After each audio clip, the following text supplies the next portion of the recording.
बापू अरे काल दुलवड होती काय नियोजन वगैरे काय नियोजन म्हणजे बापू फुल फायर. तुम्ही किशा किशा अरे इकडे नाही काम आहे जरा मला जायचंय. अरे उन्हात तानाचं कुठं काम करतोय रानात काम येत काम आयुष्यभर आहे इकडे सावली जरा अरे ये ना त्या का दारात टोला साळा करीन बघ. अरे चेहरा का पडलाय तुझा काय टेन्शन वगैरे आहे काय हव्या 15 दिवस झालं तोंडात चट्टा पडलाय पांढरा आणि घरगुती सगळं उपाय करून झालं. बायकोच्या पण तोंडाला बारीक जखम झाल्यासारखं झाली. काय करू बघ कळा ना. अरे तोंडात चट्टा म्हणजे याला दाताच्या डॉक्टरकडे गेलं पाहिजे. तो उत्तम बाबाच पोरग माहितीये हा. का ते डॉक्टर झाले की आता दाताचं. हो हो लगा आता उत्तम बाबानं त्यांच्या बायकोनं लय कष्ट करून पोरं शिकवली. थोरलं पोरग साहेब झालं या आणि बारकं पोरग आहे का नाही तो स्वप्नील हा, स्वप्नील ते. 10वी 12ला असताना कष्ट करून स्वतःच्या पायावर डॉक्टर झालं या. मला लय भारी आहे. होय. मला माहिती आहे दवाखाना कुठे चल दाखव कुठं तुम्हाला. आहे? अरे शिरवाळा या इथं जवळ आहे 5 मिनिटावर. हा, लगेच जायचं हा. बरं, चल चला चल चला चल तू नाही टेन्शन घेऊ चल. टेन्शन काय घेऊ नको पैशात नाही आणलीस ना. हा, मग काय करतोस तू पण ए बापू काय करत आहेस मी उठ हॉस्पिटल आहे का काय अरे कवा नंबर तर जॉब निघेल माझी एक. चला ढमाळ कोण आहे?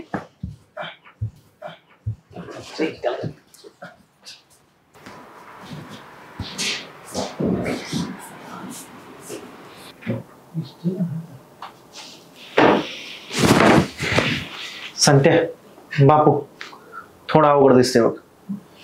तोंडात पडलेल्या ह्या चट्ट्याला ल्युकोप्लॅके म्हणतात. जर का वेळेतच व्यसन बंद नाही केलं तर पुढे जाऊन कॅन्सरचा धोका जास्त. काय नाही होतं एवढ्या शतांबाने काय होतं तो. काय होतंय अरे ह्या तंबाखूनं मिसरीने दारूनं किती घरं बर्बाद केली. अरे 10 रुपयाची तंबाखू पुढे जाऊन 10 लाखाला पडते आणि माणसाचा अर्धा जाबडा काढायला लागतोय ती वेगळा. व्यसन जवानी त्रास नाही देत उतार वयात त्रास देते. आणि घरातला मोरक्या मेला तर त्याच्या पोराबाळावर काय वेळ येते माहिती आहे ना. सांगत्या आई वारल्यावर तुझी काय अवस्था झाली तुला माहित आहे ना. आव्या राय नसल्यावर घरी तर जावं वाटतंय का बापू. तरणी ताटी बायको मेल्यावर तुझी काय अवस्था झाली. म्हातारं खाटावर जरी पडून असलं का नाही तरी त्या घराकडे वाकडी नजर पडून बघायची हिंमत सुद्धा होत नाही कोणाची. आणि तरणा माणूस घरातला मेलाय दुनिया मोकळीच आहे बाय माणसाचं लचकं तोडायला. कुणी सुद्धा येत नाही. चुलतं मालतं भावबंद कुणी सुद्धा येत नाही. अरे आभाळ फाकवणारा शेतकरी जमीन फाडणारा बळीराजा नव्ह तुम्ही. बळीराजा म्हणजे बळ देणारा बळीराजा. व्यसनाला बळी पडणारा बळीराजा नव्ह. अरे द्या फेकून ती पुढे. व्यसनातून बाहेर पडायला चांगल्या लोकांची मदत घ्या. परिवारासोबत बसून चटणी भाकर खाणं म्हणजे सुख आहे रे. त्या तंबाखूच्या पुडीत आणि त्या दारूच्या बाटलीत काय सुद्धा सुख नाही. बस आजपर्यंत जेवढं माझं दारूनं नुकसान झालंय का नाही तेवढं अख्ख्या जगात कोणा झालं नसेल. डॉक्टरांच्या सांगण्याप्रमाणे आजपासून दारू मी सोडली.